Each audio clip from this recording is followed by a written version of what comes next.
I like What a, how I think that's Rod, but it actually says Mike posted learned something new from this picture already.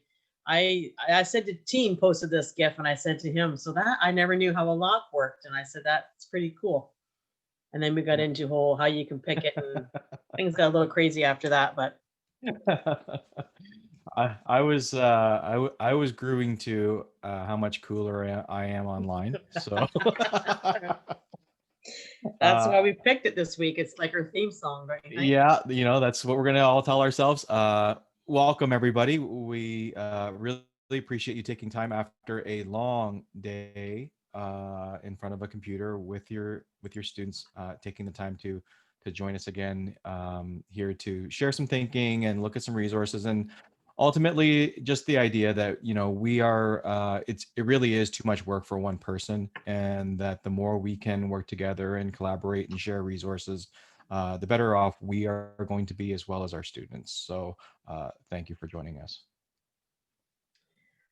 Yes, and welcome everyone to our week 2 of remote learning. Fingers crossed that we won't be joining you next Tuesday. That's all we're going to say about that. Okay, we'd like to start out by acknowledging that the land that we are connecting through today is part of the traditional territory of the Chippewa, Odawa, Potawatomi, and Delaware nations. And by personally making a land acknowledgement, we are taking part in the act of reconciliation and honoring the land and the Indigenous heritage. So I am Denise Ladd, and I am an elementary instructional coach, and I am joined by Team Nago. He is one of my counterparts, and today we have special guest Brandon Owen. He's going to join us in a few minutes and share a great resource that he's found for history and geography.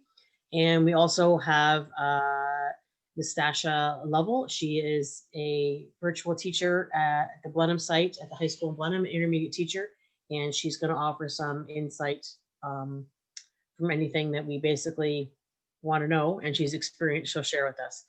Kristen Heaton was going to join us today, but she's had an emergency and couldn't come with us today. So our thoughts are with her.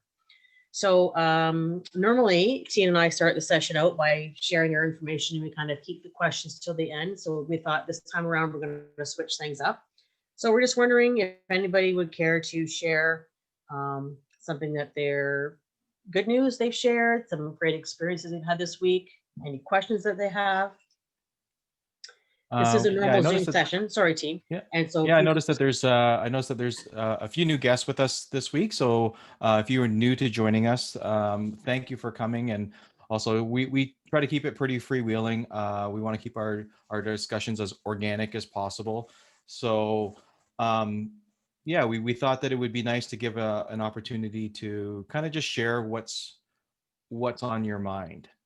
Um, I know that for myself that there's it's been a steep learning curve over the last few weeks in remote learning, and kind of what's on my mind right now um, is thinking about just intentionality, right? And how it's even it's important to kind of know what our learning goals are in the classroom, but it's so much more it's so much more important now because we kind of have to do there's just additional challenges, right? So um, I've been working with K-8 this week, and just seeing like how the technology piece is a challenge in the elementary grade, in those early grades, when we're just teaching kids like how to unmute and how to just kind of like the technical part of the platform, and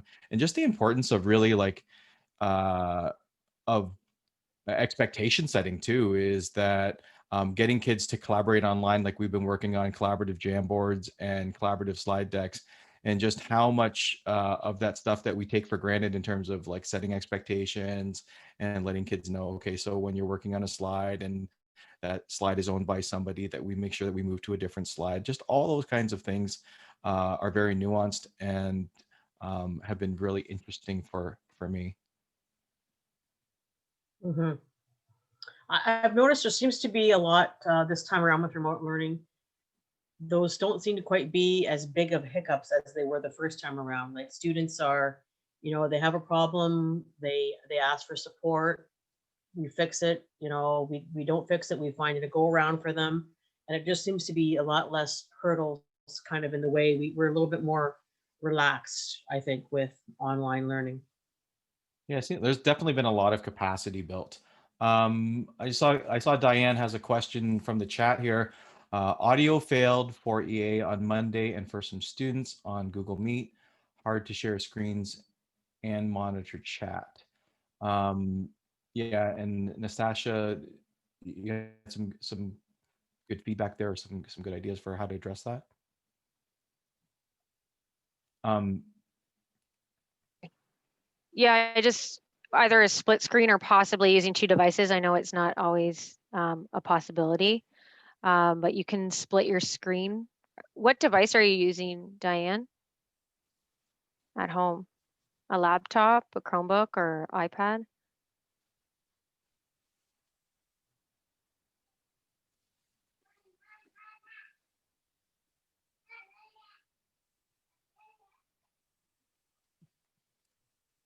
Oh, so that would have been nice to have the iPad too, because then you can have your meet up on one and share your screen. Yeah. So you could try the split screen. You may have to Google how to split your screen on the specific device you're using. Did the audio fail during? No, it shouldn't be an extension. It should just be through your device. I do believe actually there might be an extension for it, but it should just be an option on your device to be able to do it. It's like one, like Alt H, or I can't remember what it is, right, Mhm. right. yeah. And I was going to ask about the audio fail. Was that during like when you were trying to share something, or when did the audio fail?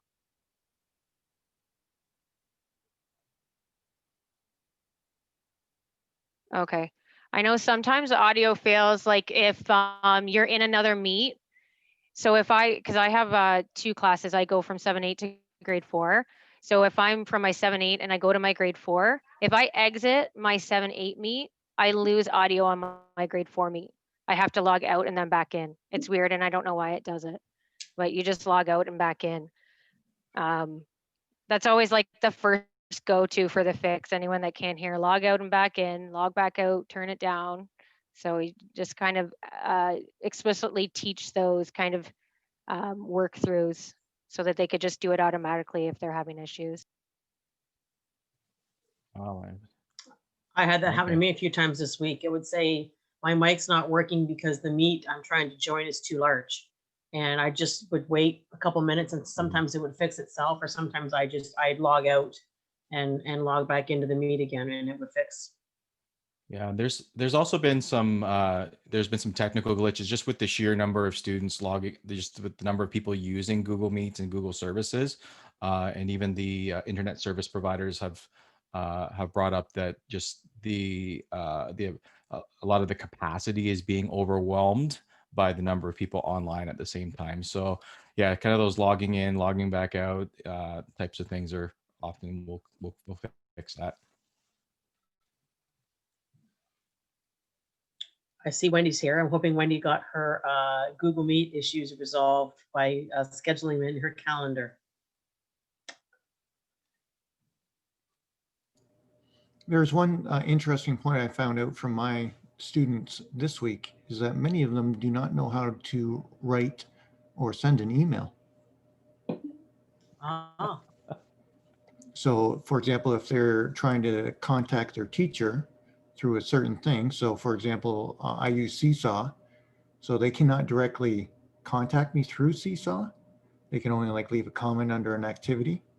And I said, well, you'll have to, email me. And a few of them said to me, well, we don't know how to send an email. So I kind of went over that a little bit as a little bit of an eye opener that, we still need to teach certain little things that we take for granted in the classroom. Right. yeah. There's a lot of things that we kind of take for granted sometimes, and then as what I see in when I'm in lessons is that, oh, I didn't think about this, or I didn't think about this, as we try to transition our face-to-face kind of routines and teaching styles to remote learning. For sure, absolutely.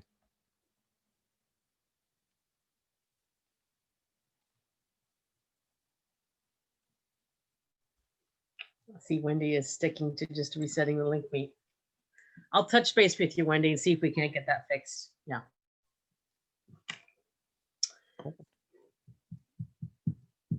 Don't know if there's any other comments or questions there, team. No, I think we're okay to keep going. Just a reminder that we jump in at any time. If you are more comfortable with the chat, go ahead and do that, or jump off the mic, whatever is most comfortable for you. For sure. Okay. And here is our information. So Nastasia, we've already heard from you, and there's Teen, and there's myself, and Kristen can't make it. And Brandon has already shared a couple of thoughts with us. And Brandon, I think I'm going to stop sharing my screen right now. And I am going to let you share. Oh, maybe we'll touch this first, Brandon, sorry. Sure. So let's just outline, we'll go over this. Apologize, everyone. So today's session is going to focus on, once Brandon shares his resource, assessment. And we're looking at how do we know what they know? How do we know what the students know? And so we don't want to, make things more complicated than they need to be. So Tina and I decided that I think Google Forms is an excellent tool that we can get multiple forms of assessment out of. So today we're going to show you some Google Form tips and tricks that we've kind of come up with, and how we can use those to assess what it is our students know. Yeah, I know that definitely one of the things that is top of mind for everybody is that just the sheer amount of work everybody is doing right now in order to so quickly transition to remote learning. And our intent with this is to help streamline some of that work. Is that, oftentimes, especially when we're looking at diagnostic or formative data, we kind of want a status of the class. We don't really need kind of the nitty-gritty individualized data from each student. We just kind of see, okay, what do I need to know for tomorrow's lesson, or what do we need to do? I need to know to move forward with this new learning, because we're transitioning now from where we had to talk about material that we had already covered into things that we're teaching new content. And a diagnostic and formative assessment is really important to be able to move that forward. Okay, so Brandon, the floor is all yours. I'm going to stop sharing.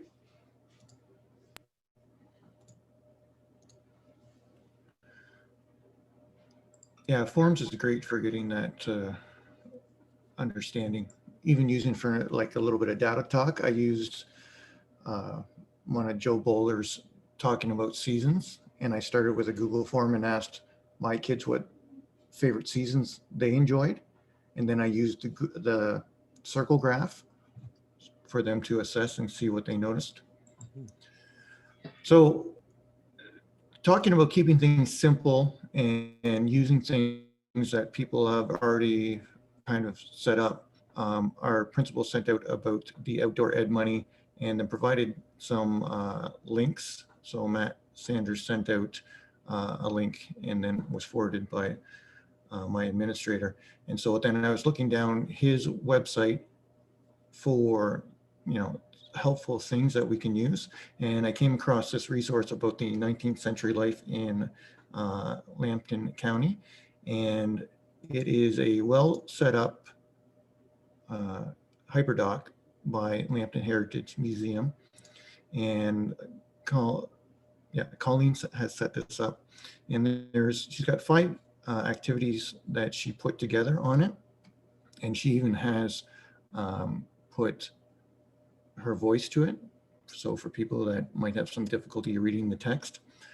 So she's got several things, wonderful things set up about people from the area. She's got videos that are attached to it. She's got some journey and geography stuff that was happening, but she also had links set up for the activities. So one of the links that she had was a form, and I just piggyback off of her, and I couldn't use her form because it would go to her, because I wanted to know what my students have learned from this hyperdoc that she created. So I just took her questions and then made my own Google form. And so as I put that form together, which took me only about 5 minutes at most, you can see that I can see what my students have put together for that. So she had 2 forms that she created. So activity 5 was another form, and I just made my own form off of hers that she did so that I could throw it together. So that was really quick and simple, but she's got this beautifully set up with so much different information from our area. There was a family tree activity that she had, and I had my students do that on Seesaw. I had them come up with their own farm, which was her activity number 4. And I had my students pick and choose how they wanted to do that. And then she had like a comparison one, which I put on Seesaw, and they just had an activity of now and then. So looking at some old things there. And I got that just from the portal. And if I can move this.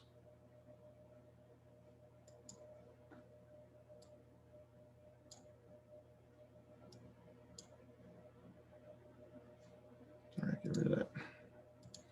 Just from the portal, from the what is experimental learning. And if we go all the way down to the bottom, he's provided a bunch of different links. And I know that the conservation areas have done a lot of hyperdocs as well. So if you're looking for geography, science in that thing, but there's a whole bunch of different little things here that are available that looks like, you know, many of them have something set up that you don't have to put together yourself.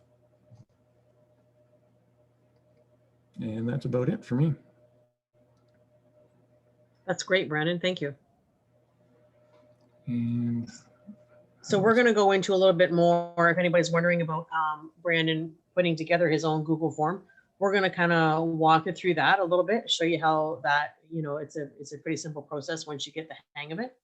And I'm not sure if anybody has any questions for Brandon, but that's great that you showed that stuff's all on the portal. And I know Matt Sanders, he works really hard at getting out in the community and kind of pulling all those resources and putting them together for us.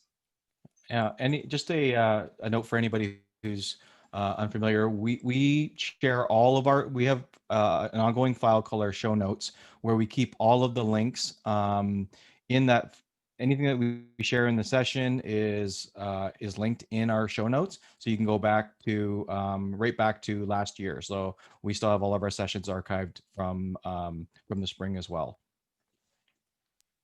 I was just going to add to that, Brandon. Sometimes too, you can, I'm not sure with that one. I think the settings matter sometimes, the privacy settings, but sometimes you could just make a copy and then it will recreate the whole entire form, and then all the results, and then it's actually you own it. So the results would go to you still.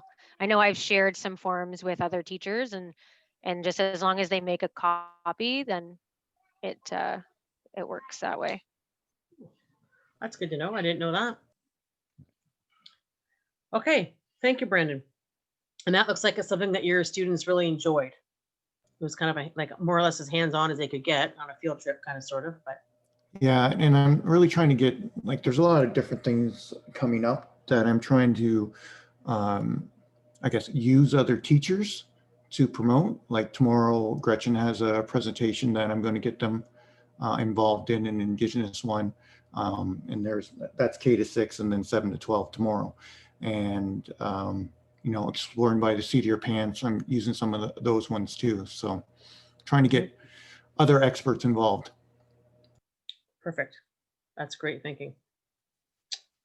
Okay, if there are questions in the chat, we'll just deal with them as they come up, team. So the one way that we thought we were going to look at Google Forms is as a diagnostic. So on the screen right now is a whole bunch of information. But basically we chose to look at this as grade 7, and we're going to show you math, and particularly we're going to talk about integers. And just before we even get started with the unit, we want to know what it is the students actually know, so we know where we're starting from. If we have to go back and review some, or if we have to, we can move on with something because, you know, the majority of the students know it. So the gap closing document from Educanes, we'll put that link in our show notes. It is really good at laying out some of the key diagnostic questions or ideas that students need to know. And so the link, again, we'll put that in our chat, and it's in our show notes, sorry. And then here's the link to our grade 7 integer diagnostic. But we're going to actually go to Google Forms. So this works best on a computer, on a laptop. So you needed to go to just, you can type in googleforms.com and it will come up, and it functions just the same almost as your slides or your docs. You have a home page where it shows what all forms you have created, and you'll see it has the links or whatever it is that you want to send them to. Today we're going to show you how to create questions, and so here is the form I've already started. So I've given it a title. It has a few questions already on it. And these ones are all multiple choice. And so to create a new question, get rid of that, we click on the plus sign. We're going to add a question. It will go right to the top, which is no big deal. You can move it around later if you want. And we're going to make it a multiple choice question. As you can see right here, it's multiple choice. And we'll make it pretty straightforward. We'll say, when you are adding integers, which, again, I'm just making this up, which direction do you move on a number line? We'll put a question, and then down here it says, what's my option for one question? I'm just going to simply say that you move right, and my option for another answer would be you move left, and that's all I'm going to give them the option for there. I'm going to come down here to this box, and I'm going to move that toggle over and say that it's required so that they have to answer it. And the beauty thing about a multiple choice is you then can go here and you can click in the answer key, and I can tell the computer that the correct answer is that you move right. And then I click done.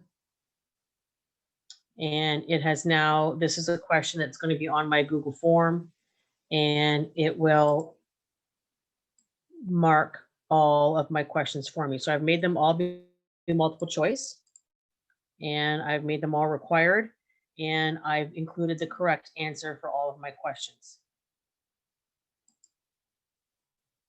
If you want to switch the order that your questions are, if I want this question to go at the end, I just simply click on it, and I can drag on it, and I can move it down to wherever I want it to go. Maybe I want it to go right there. It'll move that question there. Once I have my Google form created, I simply can either click up here and I can send it to whoever I want to send it to. I can type in their email address. Since this is all your students, I would click that because they're all going to use, hopefully by intermediate, they all can use their Lambton Kent District School Board. Or you might want to just get the link, and you click here and you will get a copy of the link. And then you could just go and post that to your Google Classroom or your Seesaw, whichever platform that you use. Are there any questions here, team? No, I think you provided a very good, very thorough overview of like the functionality of Google Forms. We just have some discussion going on in the chat about summative assessment, and so we will still be you're still using growing success. So growing success says that our assessment is based on observations, conversations, and products, and triangulating that data. So inside there will definitely be some summative assessment. We want to think about how that's done. So Diane brought up a good point that, you know, some of the more technologically savvy kids will be able to look at the code of a page and see the coded answer, or find ways to cheat, essentially, right? Or copy. So like there's other challenges that we run into online, and also like that students can, you know, text each other or contact other sources. Something that we can do to help mitigate that, or kind of address that, I find, is that if I ask them a question, then explain, if we get them to explain their thinking. So why did you choose this answer? Especially if we're using multiple choice questions, that helps alleviate that as a problem. Because then if I see that, you know, people have very similar responses about why, we can dig in a little bit more closely. Yeah, that's a great point. And I like how we remembered the triangulation of data. This is just one kind of source where you're going. You should have some conversations with your students, some discussions, some separate small group meets if you're there to be able to have those issues. I know Right. Brandon mentioned before we were chatting with before the show started today, that he spent some time on Friday, I think it was, and just met each student individually just to check in on them and just to see how they're doing academically, as well as just, you know, socially, or just how they're doing overall. And that probably was a huge hit with your students, Brandon. Yeah, they enjoyed the kind of positive feedback and the little sort of connection. They weren't long conversation. I tried to keep it to 5-10 minutes so I could get everyone enough time. But yeah, no, it was very positive, and they had a little bit of time with their teacher. Perfect. That's perfect. So we've showed you how to add a question here. So we're going to show you a couple more Google Forms where we've added pictures, or we have embedded a video or something for the students to watch. So we'll go through sharing that. And also at the top here on my screen, you can see how it says questions, where I've made the questions. And right there would be the responses. So I haven't put this out and actually got any responses yet, but team is going to share with us in a few moments his science, and we'll talk more about how we can gather that data and how it'll put it all in a Google Sheet for you to help you organize all that information. Yeah, Claire brought a good practical tip too, is you do need to make sure that you're either collecting the emails or asking the names as your first question in your form. Otherwise, you're going to have no idea who it came from. So great practical reminder there, Claire. Thank you. Right. And that can be just be as easy as question number 1 is, what is your name? Right. And they just type in their name, right? That way it misses, you know, worry about if they're using their school email address or they're on their personal phone. Just question number 1, always just ask them what their name is too. Right.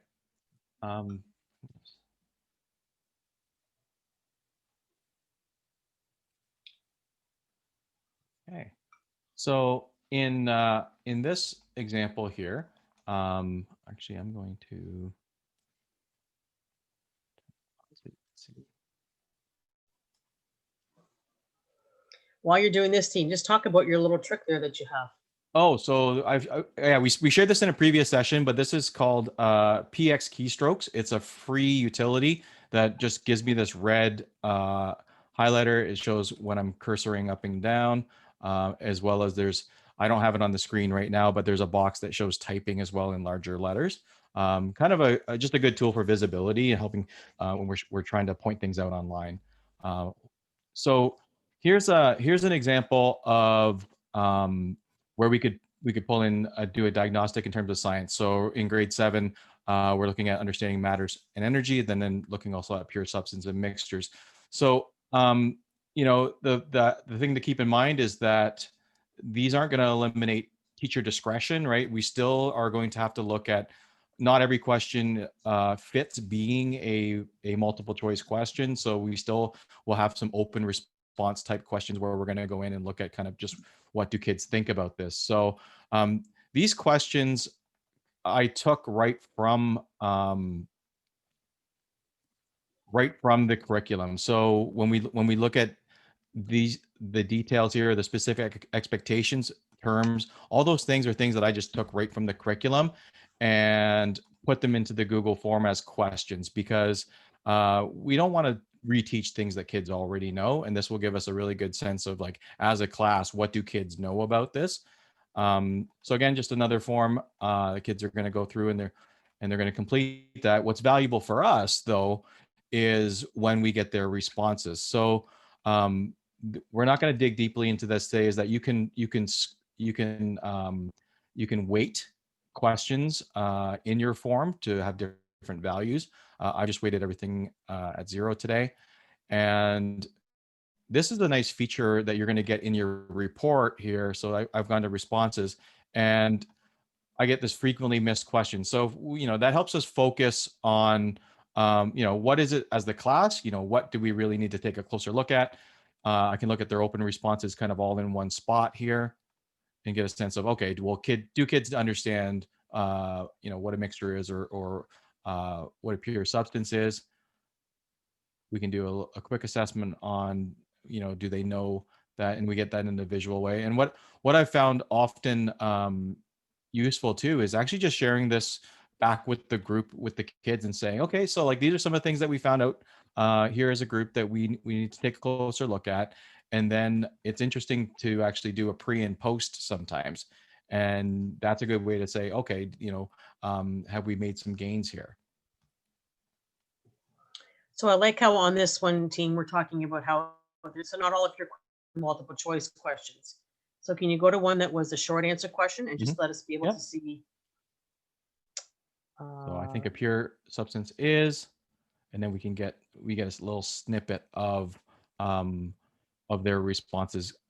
If we want to get more detailed, I can go up and I can create a spreadsheet, and that's going to kick it into a new Google Sheet.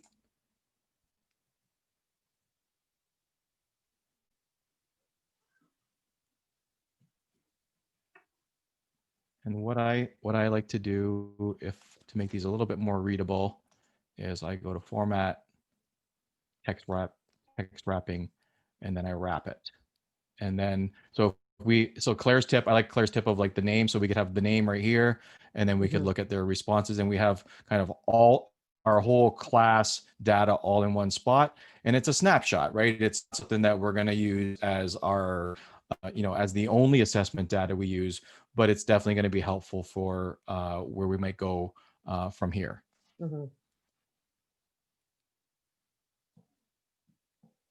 The next way we're going to look at this is utilizing some of the multimedia features that online allows us. There's just so many great digital resources that we can leverage to engage kids and get them interested. So there's a really great YouTube channel called Minute Physics. And they're all short little science-based videos. I've got this link in the show notes here for today. And there's a great one on it's titled "The Genius of N95s," and it's about the physics of how a N95 mask actually works. And so I built that into a Google form that is basically a reading response, or a responding to a text.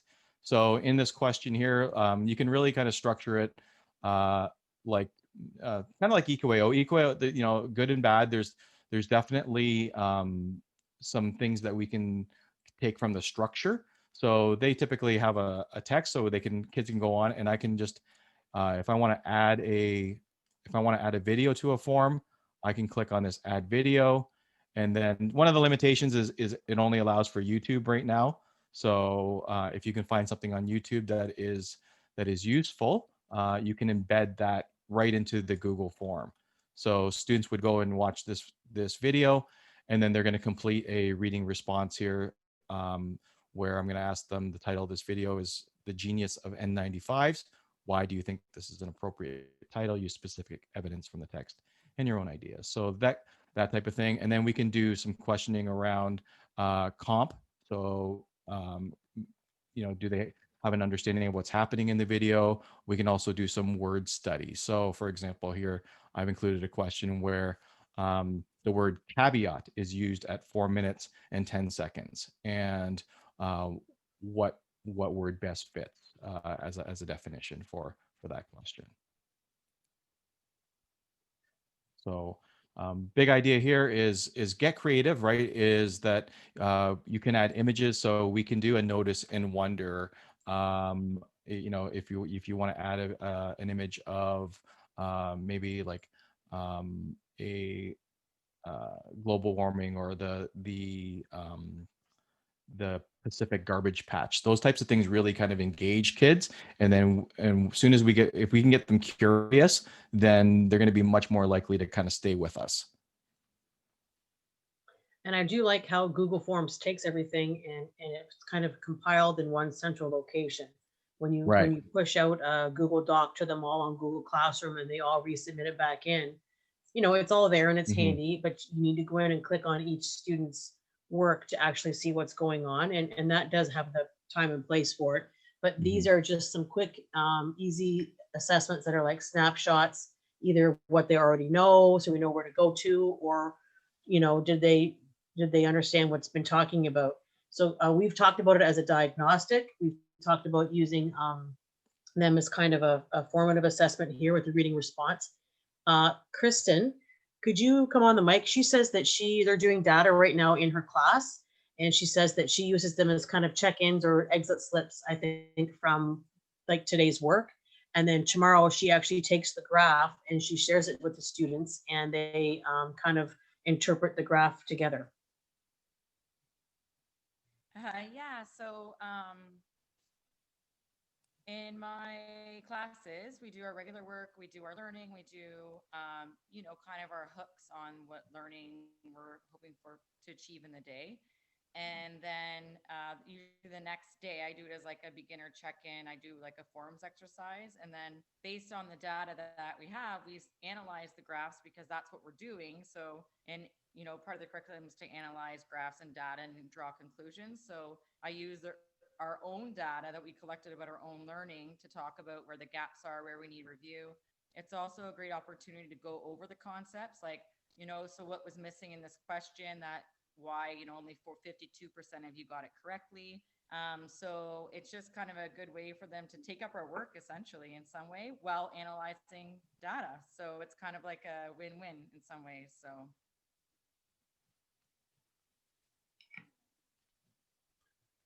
I think it's a great way to bring that like data collecting to life, right? And to keep it pertinent to kids. We had a question about sorting. So Diane wants to know more about, can you sort forms? Can they be organized?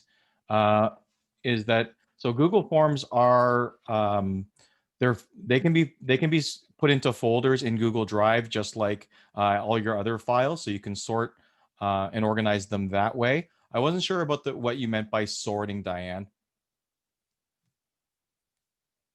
So if I'm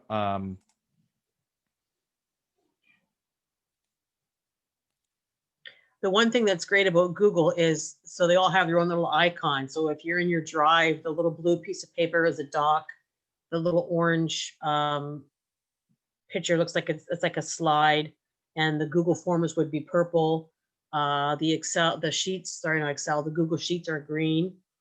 So they all pop up like that, and the Google Form would have the title of what you called it. So right now, Teen's in his. So I'm in my Google Forms here, so I can sort them by last opened by me, last opened by me, last modified, or I can we can do sort of that owned by anyone, owned by me, or not owned by me. I'm not sure if that answers the question. I'm unsure if they were saved with. Your Jamboard should be saved, Diane, in your Google Drive as well. And they have that little orangey yellow J, or like looks like a sock almost.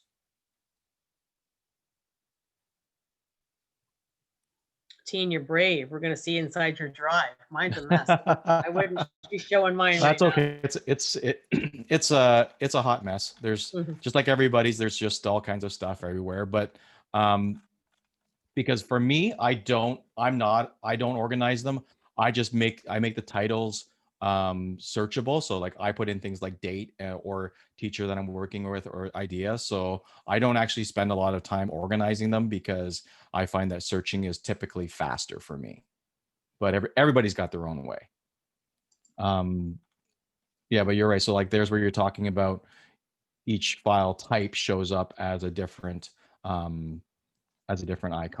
But like I can take this and I can move it.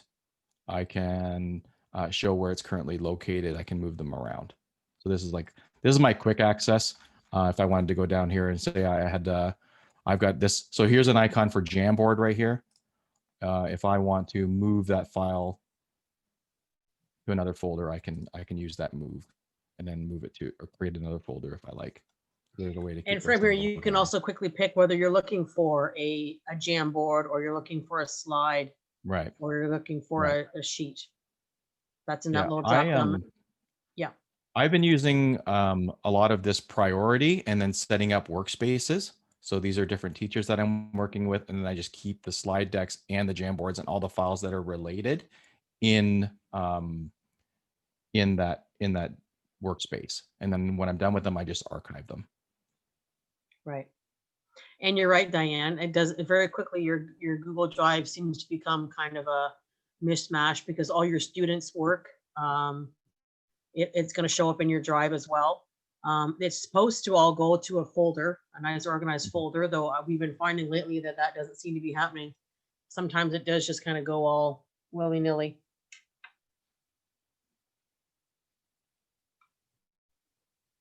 And so just the last thing we want to share there, Teen, if you go back to the slide, that's slide and teen together. Yeah. So we're just about done with the things that we wanted to share with you today.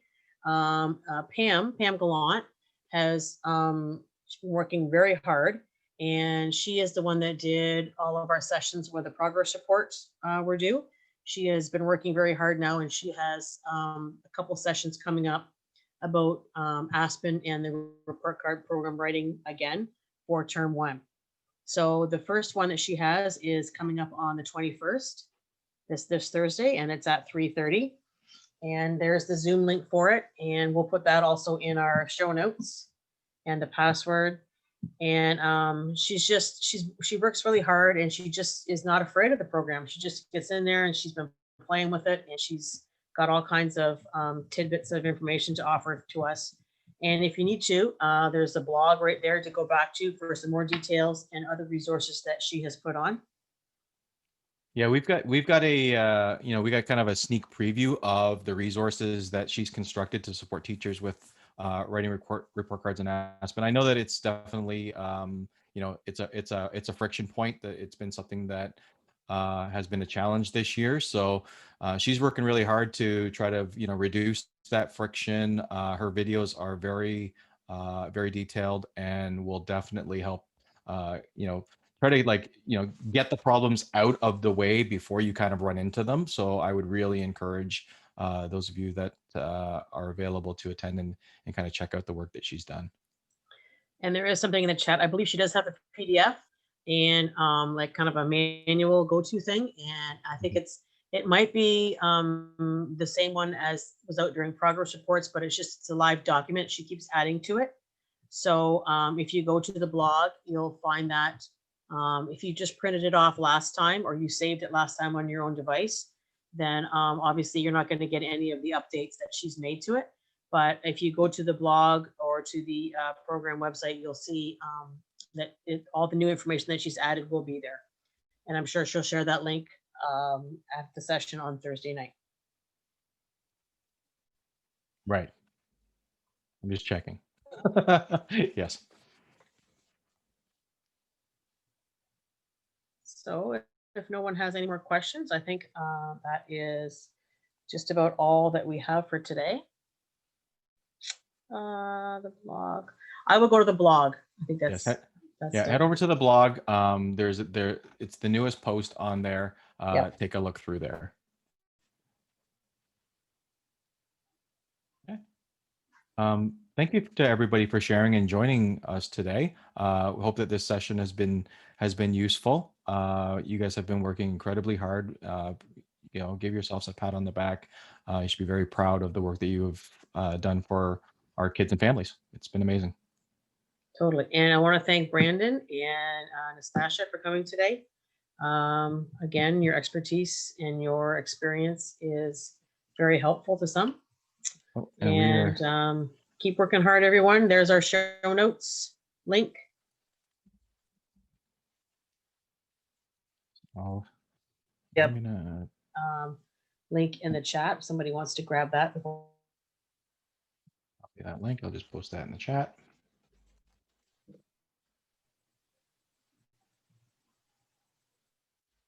Okay. And if there isn't anything else, have a great week. Please keep your eyes open. We don't know if there will be a session next week or not. It will be dependent on kind of the announcement from next tomorrow, hopefully. So we'll keep you aware as best we can. Please reach out if you need anything. Until then, please take care of yourselves and take care of each other. Thanks, everyone.